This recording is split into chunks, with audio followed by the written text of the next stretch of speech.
Hello everyone, welcome back to my channel. இன்னைக்கு நம்ம exercise 2.2ல problem number 6 தான் பார்க்க போறோம். Find the LCM and HCF of 408 and 170 by applying the fundamental theorem of arithmetic. அதாவது இந்த 408 and 170 ஓட least common multiple and highest common factor என்ன அப்படின்னு சொல்லி கண்டுபிடிக்க சொல்லியிருக்காங்க. எதை வச்சு இதை கண்டுபிடிக்க சொல்லியிருக்காங்கன்னா அந்த fundamental theorem of arithmetic use பண்ணி கண்டுபிடிங்க அப்படின்னு சொல்லியிருக்காங்க. ஸோ ஃபர்ஸ்ட் வந்து ஃபண்டமெண்டல் தியரம் ஆஃப் அரித்மெட்டிக்னா என்னன்னு சொல்லி பார்ப்போம்.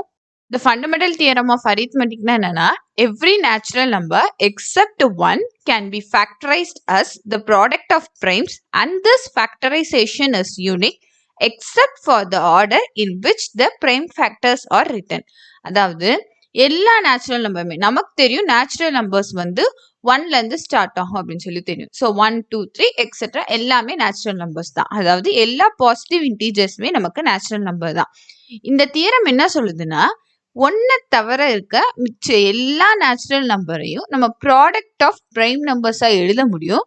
அண்ட் இந்த ஃபேக்டரைசேஷன் வந்து யூனிக்கா இருக்கும். ஃபார் எக்ஸாம்பிள் இப்போ 17 வச்சுக்கோங்க. 70 நான் எப்படி ப்ராடக்ட் ஆஃப் பிரைம் நம்பர்ஸா எழுத முடியும்? 7 into 10 வருமா?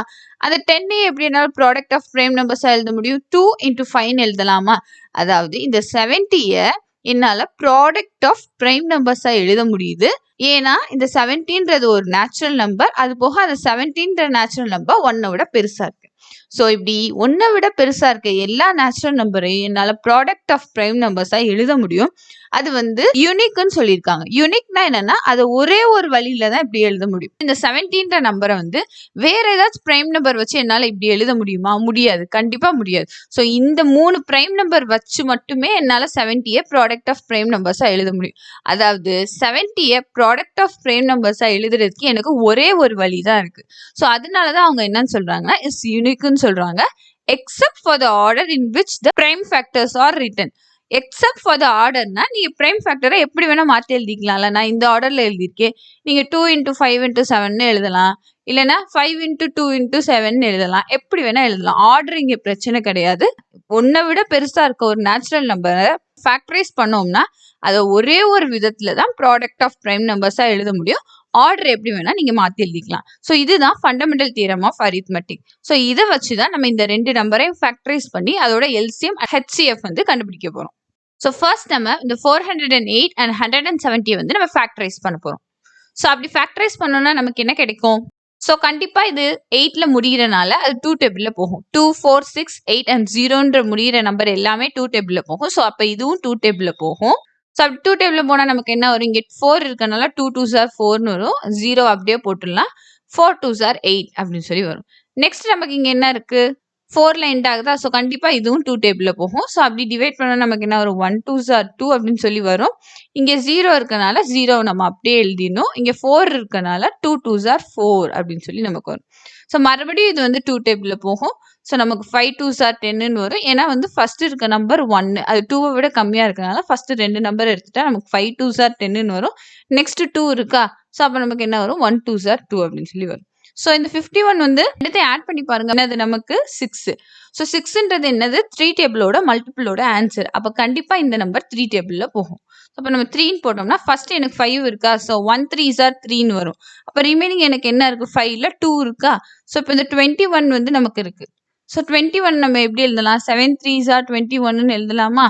ஸோ நெக்ஸ்ட் இந்த 17 வந்து என்னால் ஃபேக்டரைஸ் பண்ண முடியாது. ஏன்னா 17ன்றது ஒரு பிரைம் நம்பர்.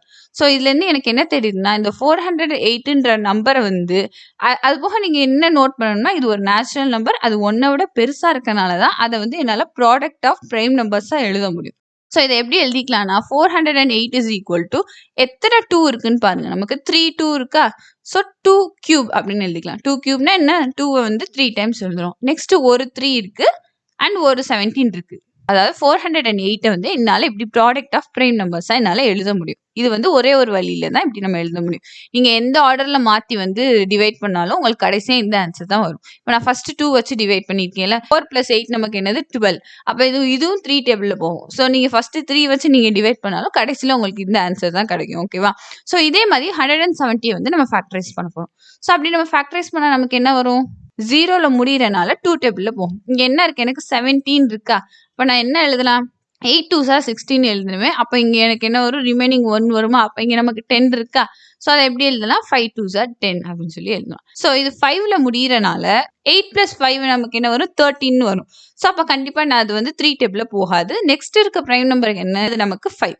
ஸோ இது 5ல முடியறனால கண்டிப்பா இது 5 டேபிள்ல போகும். ஃபர்ஸ்ட் 8 இருக்கா? ஸோ 1 5s are 5 அப்படின்னு சொல்லி எழுதுவேன். ரிமைனிங் 3 இருக்குமா? அப்ப இங்க 35 இருக்கா? ஸோ 35 வந்து 7 5s are 35 அப்படின்னு சொல்லி எழுதுவேன். இங்க மறுபடியும் நமக்கு என்ன கிடைச்சிச்சு? 17 கிடைச்சிச்சு. இது ஒரு பிரைம் நம்பர். ஸோ இதை வந்து ஃபர்தரா நம்மளால ஃபேக்டரைஸ் பண்ண முடியாது. ஸோ இதுல இருந்து எனக்கு என்ன தெரியுது? 170 நான் எப்படி எழுதிக்கலாம்? 2 × 5 × 17 அப்படின்னு சொல்லி எழுதிக்கலாம். ஸோ இதுவும் என்னது? ஒரு நேச்சுரல் நம்பர் கிரேட்டர் தென் 1. அதை வந்து ப்ராடக்ட் ஆஃப் பிரைம் ஃபேக்டர்ஸா என்னால எழுத முடியுது. ஓகேவா? ஸோ இப்போ இந்த எல்சிஎம் அண்ட் ஹெச்சிஎஃப் எப்படி கண்டுபிடிக்குது அப்படின்னு சொல்லி பார்க்க போறோம். ஸோ எல்சிஎம் எப்படி கண்டுபிடிப்போம்னா, to find the LCM of 408 and 170 நம்ம என்ன பண்ணணும்னா, இதை வந்து ஃபர்ஸ்ட் ப்ராடக்ட் ஆஃப் பிரைம் நம்பர்ஸா எழுதணும். நம்ம எழுதிட்டோம். அப்படி எழுதிட்டு இந்த 2 நம்பரையும் நம்ம கம்பேர் பண்ணணும். இங்கேயும் 2 இருக்கு, இங்கேயும் 2 இருக்கு. பட் நம்ம எதை செலக்ட் பண்ணணும்னா, எந்த 2ஓட பவர் ஜாஸ்தியா இருக்கோ அதை தான் நம்ம செலக்ட் பண்ணணும். அதுதான் இங்க கொடுத்துருக்காங்க. List all the prime factors. First இதோட பிரைம் ஃபேக்டர்ஸ் நம்ம எழுதிட்டு அதுல இருந்து நம்ம எதை ப்ராடக்ட்ல எழுதணும்னா அதோட கிரேட்டஸ்ட் எக்ஸ்போனன்ட். எக்ஸ்போனன்ட்னா என்னன்னா பவர். இப்போ இங்க நம்ம 2 பார்த்தோம்னா இங்க 2 பவர் 1 தான் இருக்கு. ஆனா இங்க எனக்கு பவர் 3 இருக்கு. ஸோ இதுதான் பெருசுனால இந்த 2 பவர் 3 தான் நான் எல்சிஎம்ல எழுதணும். அதை எப்படி நான் எழுதணும்னா ப்ராடக்ட்ல எழுதணும். இந்த 2 நம்பர் கம்பேர் பண்ணதுல எனக்கு 2 ரெண்டுத்துலயுமே இருக்கு. பட் இதோட பவர் தான் எனக்கு ஜாஸ்தியா இருக்கனால அதை வந்து நான் எல்சிஎம்ல எழுதணும். நெக்ஸ்ட் எனக்கு இங்க என்ன இருக்கு? 3 இருக்கு. 3 பவர் 1 இருக்குன்னு அர்த்தம். இங்க எதுவுமே இல்ல. 3 இல்லைன்னா என்ன அர்த்தம்? 3 பவர் 0 இருக்குன்னு அர்த்தம். எனி நம்பர் பவர் 0 என்னது? 1. எதுவுமே இல்லைன்னா அது 1ன்னு அர்த்தம். ஸோ அப்படி நம்ம பார்த்தோம்னா இங்க 3 பவர் 0 இருக்குன்ற அர்த்தம் மாதிரி ஆயிரும். இங்க 3 பவர் 1ன்னு இருக்க அர்த்தம் மாதிரி ஆயிரும். நான் என்ன சொன்னேன்? அந்த பிரைம் நம்பர்ல எதுக்கு பவர் ஜாஸ்தியா இருக்கோ அதை தான் செலக்ட் பண்ணணும். அப்ப நம்ம எதை செலக்ட் பண்ணுவோம்? 3 தான் செலக்ட் பண்ணுவோம். நெக்ஸ்ட் 5 இருக்கான்னு செக் பண்ணி பாருங்க. ஸோ இதை வந்து நம்ம எதுல தான் எழுதணும்? இன் ப்ராடக்ட்ல தான் எழுதணும். அதோட பிரைம் ஃபேக்டரோட கிரேட்டஸ்ட் எக்ஸ்போனன்ட். பிரைம் ஃபேக்டர்லயே எதுக்கு நிறைய பவர் இருக்கோ அதை வந்து இன் ப்ராடக்ட்ல எழுதிட்டு வரணும். ஓகேவா? நெக்ஸ்ட் வந்து பாருங்க இங்க நமக்கு 5 இருக்கு. பட் இங்க 5 இல்ல அப்படின்னா என்ன அர்த்தம்? 5 பவர் 0ன்னு அர்த்தம். ஸோ இப்போ இங்க மட்டும் தானே 5 இருக்கு. ஸோ இதோட பவர் தானே ஜாஸ்தியா இருக்கு எனக்கு. ஸோ அதனால 5 இங்க எழுது. 3 எழுதுன மாதிரியே தான் 5ம். நெக்ஸ்ட் இங்கேயும் 17 இருக்கு, இங்கேயும் 17 இருக்கு. இங்கேயும் 17ஓட பவர் 1, இங்கேயும் 17ஓட பவர் 1. ஸோ ஆப்வியஸா 17 வந்து அப்படியே எழுதிடலாம். இங்க வந்து 17 ஸ்கொயர்னு இருந்துச்சுன்னா நான் 17 ஸ்கொயரை தான் செலக்ட் பண்ணணும். பட் ரெண்டுமே இங்கேயும் 17 பவர் 1 தான், இங்கேயும் 17 பவர் 1 தான். ஸோ 17 நம்ம அப்படியே எழுதிடணும். இதை மல்டிபிள் பண்ணணும் நமக்கு என்ன கிடைக்கும்னா 2 கியூப் வந்து 18 வரும். 3 5s are 15 வரும். இன்டூ 17 வரும். 8 15s are வந்து நமக்கு 120 வரும். ஸோ 120 × 17 ஹச்சிஎஃப் எப்படி கண்டுபிடிக்கணும்னா அதே ப்ரொசீஜர் தான். அந்த 2 நம்பரையும் நம்ம ஃபேக்டரைஸ் பண்ணி ஃபர்ஸ்ட் எழுதி வச்சிட்டோம்ல. இப்போ நம்ம என்ன பண்ணணும்னா அதே மாதிரி தான் நம்ம நம்பர்ஸை கம்பேர் பண்ணணும். ஸோ ஃபர்ஸ்ட் நான் இங்கே பிரைம் நம்பர் 2 எடுத்துக்கிறேன். இங்கேயும் 2 இருக்கு, இங்கேயும் இருக்கு. ஆனா இங்க என்னோட 2ஓட பவர் 1, இங்க என்னோட 2ஓட பவர் 3. நம்ம எல்சிஎம்ல என்ன பண்ணோம்? 2க்கு பவர் எது ஜாஸ்தியா இருக்கோ அந்த நம்பரை தான் செலக்ட் பண்ணுவோம். ஹச்சிஎஃப்ல என்ன பண்ணுவோம்னா 2ஓட பவர் எதுல கம்மியா இருக்கோ அதை தான் நம்ம செலக்ட் பண்ணுவோம். ஃபார் எக்ஸாம்பிள் இங்க 2 பவர் 3 இருக்கா, இங்க 2 பவர் 1 இருக்கா. அப்ப நான் ஹச்சிஎஃப்ல நான் எதை தான் செலக்ட் பண்ணுவேன்னா 2 பவர் 1 தான் செலக்ட் பண்ணுவேன். ஓகேவா? ஸோ நெக்ஸ்ட் வந்து நம்ம 3யை கம்பேர் பண்ணுவோம். ஸோ இங்க 3 இருக்கா. ஸோ இங்க 3 இல்லைன்னா என்னன்னு சொன்னேன்? 3 பவர் 0 அப்படின்னு சொல்லி இருக்குன்னு அர்த்தம்னு சொன்னேன்னா, ஏன்னா 3 பவர் 0 நமக்கு என்னதுதான் 1 தான். ஓகேவா? ஸோ இப்போ இந்த 2 நம்பரையும் கம்பேர் பண்ணுங்க. இதுக்கு பவர் 1 இருக்கு, இதுக்கு பவர் 0 இருக்கு. நான் என்ன சொன்னேன்? கம்மியான பவர் இருக்க நம்பர் தான் நான் செலக்ட் பண்ணுவேன். அப்படி நம்ம பார்த்தா நம்ம 3 பவர் 0 தான் செலக்ட் பண்ணணும். எனி நம்பர் பவர் 0 நமக்கு என்னது? 1. ஸோ அங்கே வந்து இங்கே நமக்கு மல்டிப்ளிகேஷன்ல 1 வரும். ஸோ அதை எழுத வந்து தேவை கிடையாது. ஓகேவா? ஸோ நெக்ஸ்ட் வந்து 5வை கம்பேர் பண்ணலாம். ஸோ இங்கே 5 இருக்கு. ஸோ இங்கே 5 இல்லைன்னா என்ன அர்த்தம்? 5 பவர் 0ன்னு அர்த்தம். ஏன்னா எனி நம்பர் பவர் 0 1ன்னு அர்த்தம். ஸோ அப்படி நம்ம கம்பேர் பண்ணி பார்த்தோம்னா இதுக்கு பவர் 1 இருக்கு, இதுக்கு பவர் 0 இருக்கு. நான் கம்மியான பவர் இருக்க நம்பரை தான் செலக்ட் பண்ணுவேன். ஸோ அப்படி பார்த்தோம்னா இங்கே நான் 5 பவர் 0வை தான் செலக்ட் பண்ணணும்.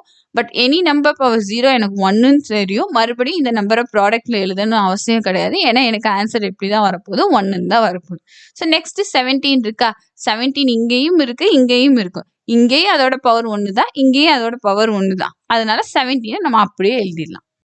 ஸோ 2 × 17 நமக்கு என்னது? 34. ஸோ இதுதான் அந்த 2 நம்பருக்கான ஹச்சிஎஃப். ஸோ இதுதான் ப்ராப்ளம் நம்பர் 6. உங்களுக்கு இந்த வீடியோ பிடிச்சிருந்துச்சுன்னா லைக் பண்ணுங்க. உங்க ஃப்ரெண்ட்ஸ்க்கும் யூஸ்ஃபுல்லா இருக்கும்னு நினைச்சீங்கன்னா ஷேர் பண்ணுங்க. தொடர்ந்து வீடியோ பார்க்க சப்ஸ்கிரைப் பண்ணுங்க. கூடவே பக்கத்துல இருக்க பெல் ஐக்கானை கிளிக் பண்ணி ஆல்ன்ற பட்டனை செலக்ட் பண்ணுங்க. அப்பதான் நம்ம போடுற வீடியோ உங்களுக்கு உடனுக்குடன் நோட்டிஃபை ஆகும். தேங்க்ஸ் ஃபார் வாட்சிங்.